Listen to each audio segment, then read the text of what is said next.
星街，一條蘊藏住歷史與傳說嘅舊街。傳說開始於被遺忘嘅避難時刻與悲慘回憶。夜晚好猛鬼㗎，以前防空洞死好多人。聽講夜晚有日軍行。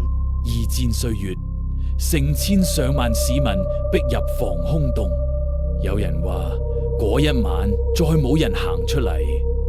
嗰晚防空洞門口有啲怪味，好似血腥同腐肉味。好似話有人係到錄到嘢。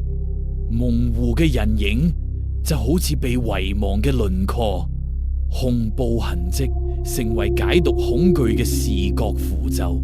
石壁上發現嘅模糊黑字就好似時間留低嘅傷痕。電筒嘅白光照出被遺忘祭祀與痕跡。有時陰影就好似喺度觀察，痕跡指灰好似碎片拼湊出嘅記憶。做咩事啊？唔好跑啊！恐怖喺夜風中搖曳，就好似沉默回聲呼喚。傳說總會喺街角再現，令人想靠近又害怕。時間有時會重疊，任何回憶都有可能出現喺同一張相片。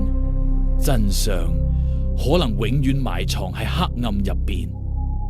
如今大門已經鎖上，兩位主持亦路過星街，有陰陽眼女主持會見到咩景象呢？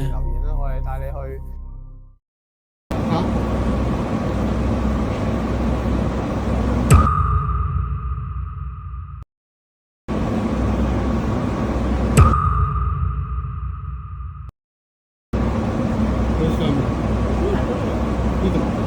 上面頭先有上面。